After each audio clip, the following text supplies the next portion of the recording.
ಸಂವಿಧಾನ ದಿನಾಚರಣೆ ಪ್ರಬಂಧ. ನಮಸ್ಕಾರ ಸ್ನೇಹಿತರೆ. ಭಾರತವನ್ನು ವಿಶ್ವದಲ್ಲೇ ಮಹಾನ್ ಪ್ರಜಾಪ್ರಭುತ್ವ ರಾಷ್ಟ್ರವನ್ನಾಗಿ ಮಾಡಿದ ಆ ಮಹಾಗ್ರಂಥ ಯಾವುದು? ಅದೇ ನಮ್ಮ ಭಾರತದ ಸಂವಿಧಾನ. ಪ್ರತಿ ವರ್ಷ ನವೆಂಬರ್ 26ರಂದು ನಾವು ಸಂವಿಧಾನ ದಿನಾಚರಣೆಯನ್ನು ಆಚರಿಸುತ್ತೇವೆ.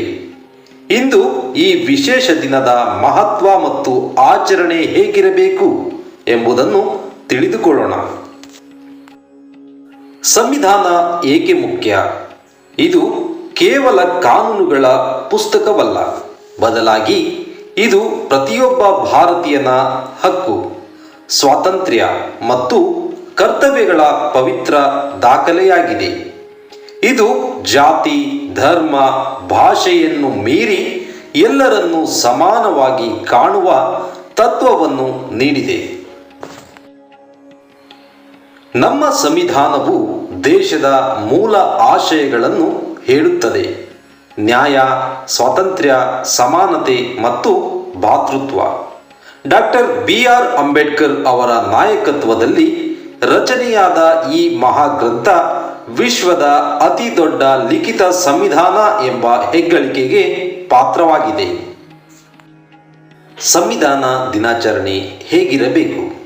ಈ ದಿನದಂದು ಪ್ರತಿಯೊಂದು ಶಾಲೆ, ಕಾಲೇಜು ಮತ್ತು ಸರ್ಕಾರಿ ಕಚೇರಿಗಳಲ್ಲಿ ಸಂವಿಧಾನದ ಮಹತ್ವವನ್ನು ಸಾರಲಾಗುತ್ತದೆ. ಎಲ್ಲರೂ ಒಟ್ಟಾಗಿ ಸಂವಿಧಾನದ ಪ್ರಸ್ತಾವನೆಯನ್ನು ಓದಿ ಅದಕ್ಕೆ ಬದ್ಧರಾಗಿರುವುದಾಗಿ ಪ್ರಮಾಣ ವಚನ ಸ್ವೀಕರಿಸುತ್ತಾರೆ.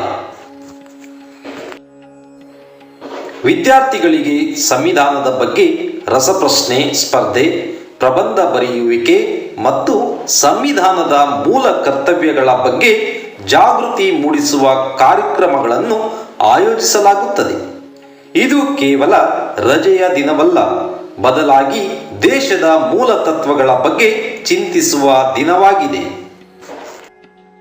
ಅಂತಿಮವಾಗಿ ಸಂವಿಧಾನ ದಿನಾಚರಣೆಯ ಉದ್ದೇಶ ಕೇವಲ ಒಂದು ದಿನದ ಆಚರಣೆಯಲ್ಲ, ಬದಲಾಗಿ ಸಂವಿಧಾನದ ಆಶಯಗಳನ್ನು ನಮ್ಮ ನಿತ್ಯ ಜೀವನದಲ್ಲಿ ಅಳವಡಿಸಿಕೊಳ್ಳುವುದು. ನ್ಯಾಯ, ಸಮಾನತೆ ಮತ್ತು ಭ್ರಾತೃತ್ವದ ತತ್ವಗಳಿಗೆ ನಾವು ಬದ್ಧರಾದಾಗ ಮಾತ್ರ ಈ ದಿನಾಚರಣೆ ಸಾರ್ಥಕವಾಗುತ್ತದೆ. ಭಾರತದ ಪ್ರತಿಯೊಬ್ಬ ನಾಗರಿಕನಿಗೂ ಸಂವಿಧಾನದ ಮಹತ್ವ ತಲುಪಲಿ. ಈ ವಿಡಿಯೋ ಇಷ್ಟವಾಗಿದ್ದರೆ ಲೈಕ್ ಮಾಡಿ, ನಿಮ್ಮ ಸ್ನೇಹಿತರೊಂದಿಗೆ ಶೇರ್ ಮಾಡಿ ಮತ್ತು ಇಂತಹ ಇನ್ನಷ್ಟು ಉಪಯುಕ್ತ ಮಾಹಿತಿಗಾಗಿ ನಮ್ಮ ಚಾನಲ್ಗೆ ಸಬ್ಸ್ಕ್ರೈಬ್ ಮಾಡಿ. ಧನ್ಯವಾದಗಳು. ಜೈ ಹಿಂದ್.